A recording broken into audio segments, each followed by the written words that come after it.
बिस्मिल्लाहिर्रहमानिर्रहीम। अस्सलाम वालेकुम। कैसे हैं आप सब? उम्मीद करती हूँ कि आप सब खैरियत से होंगे। आज मैंने बनाया है फ़िश का सालन। बहुत ही मज़ेदार और सिंपल सा आसान सा मज़ेदार सा बन के तैयार हुआ था। गर्मियों का मौसम है लेकिन फ़िश खाना बहुत ही ये टेस्टी सा सालन बनता है, सूप की तरह बिल्कुल शोरबे वाला मैंने इसको बनाया था। और ये देखें जी, अच्छे से जो है एक पैन लिया है साफ़ सुथरा सा और अच्छे से थोड़ा सा ऑयल डाला है, थोड़ा सा इसको गर्म होने दिया और थोड़ा सा नमक ऐड किया इसमें। और ऑयल को अच्छी तरह से जब हम गर्म कर लेंगे इसमें मैं ऐड करूँगी फ़िश के पीसेज लिए हैं, ये देखें इस तरह से। और इनको मैं अच्छे से भून लूँगी इसकी तरह। इसके साथ ही कुछ और भी बोन के हिस्से थे, जिस तरह से फ़िश के हेड होते हैं, सर वगैरह, और बाकी जो हड्डियों वाला हिस्सा होता है वो मैं इसके साथ बना रही हूँ। बहुत ही टेस्टी सा शोरबे वाला सालन तैयार होगा और बहुत ही टेस्टी बन के तैयार होगा। वीडियो को पूरा देखें, अच्छी लगे तो ज़रूर लाइक करें। फ़िश अच्छे से भून चुकी है, ये देखें इस तरह से मैंने इसको जो है अच्छे से फ्राई कर लिया है। बिल्कुल थोड़ा सा इसको फ्राई करना है, ज़्यादा नहीं पकाना वरना ये टूट जाएगी सारी। अच्छी तरह से तमाम फ़िश को फ्राई कर लिया। और मैंने 2 मीडियम साइज़ के प्याज लिए हैं और इनको अच्छे से फ्राई होने दिया है। बिल्कुल लो फ्लेम पे इसको अच्छे से पकाना है, जितना भी टाइम लग जाए, लेकिन ग्रेवी इसकी बहुत ही मज़ेदार बनती है अगर हम इसको हल्की आंच पे पकाएं तो।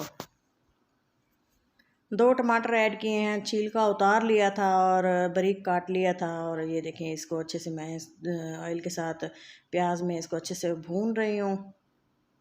काफ़ी देर इसको भूनते रहेंगे, पानी थोड़ा सा ऐड करके छोड़ दिया था। और ये देखिए इस तरह से इसकी जो है कंडीशन बन चुकी है। और इसमें जो है मैं अदरक लहसुन का पेस्ट ऐड करूँगी 2 टेबलस्पून, क्योंकि फ़िश में जो स्मेल होती है उसको ख़त्म करना ज़रूरी होता है। और वो अदरक लहसुन का पेस्ट जब तक हम भुनाई में ऐड नहीं करेंगे तब तक जो है फ्लेवर अच्छा सा नहीं आएगा। ये देखें ग्रेवी अच्छे से पक चुकी है और माशाल्लाह से अच्छी सी खुशबू भी आ रही है। नमक ऐड करूँगी, थोड़ी सी लाल मिर्चें, हल्दी तकरीबन ½ टीस्पून और सूखा धनिया ऐड कर दूँगी 1 चम्मच भर के।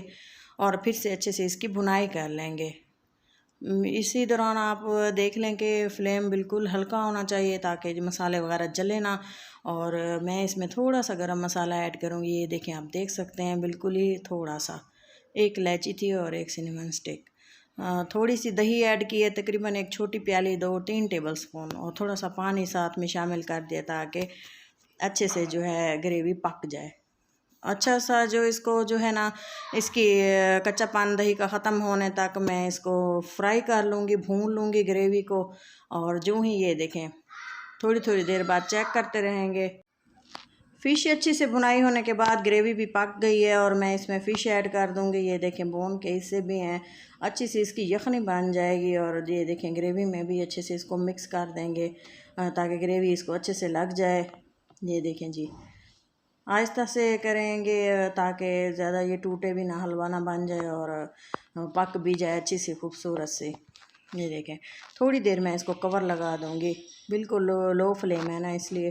तो ये देखें काफ़ी देर इसको छोड़ा है, तकरीबन 2 मिनट, और ये नीचे लगी भी नहीं है और बिल्कुल ही अच्छा सा इसका जो है फ्लेवर बना था और अच्छी सी बन के ये तैयार हुई थी। एक बार आप इस तरह से इसको बना के देखें, बहुत ही मज़ा आएगा। सब्ज़ मिर्चें ऐड की हैं, बहुत ही तेज़ है इसका फ्लेवर है। और थोड़ा सा पानी ऐड कर दिया है 1 गिलास, और अच्छे से इसको मिक्स किया है। मिर्चें जो हैं लाल जो मैंने कम ऐड की थी, और इसलिए मैंने इसमें सब्ज़ साबित ऐड किए हैं क्योंकि बच्चे भी अक्सर खाते हैं तो उनको मिर्चें वगैरह लग जाते हैं। ये देखें पानी की कंसिस्टेंसी आप चेक कर लीजिएगा, पानी जितना आप रखना चाहें। मैंने इसको शोरबा बनाना था तो मैंने थोड़ा सा पानी ज़्यादा ऐड किया है। कवर उतार के इसको बॉयल आने तक पकाएंगे, फिर कवर लगा देंगे जब ये बॉयल आना शुरू हो जाएगा। ये देखें बॉयल आते हुए तकरीबन 7 मिनट हो चुके हैं और फ़िश जो है अच्छे से कुक भी हो चुकी है। थोड़ा सा हम इसको चेक कर लेंगे। ये देखें अच्छे से जो है फ़िश पक चुकी है और ग्रेवी भी देखें, कंसिस्टेंसी आप चेक कर लें कि हमने इसको कितना गाढ़ा रखना है। मैं आपको लोगों को डिश आउट करके दिखाती हूँ। फाइनल लुक मिस मत कीजिएगा और वीडियो अच्छी लगे तो ज़रूर लाइक दीजिएगा। और मज़ेदार सी हमारी फ़िश की रेसिपी बहुत तैयार है। और अपना और अपनों का बहुत सारा ख्याल रखें, अब दुआओं में याद रखें। अल्लाह हाफिज़।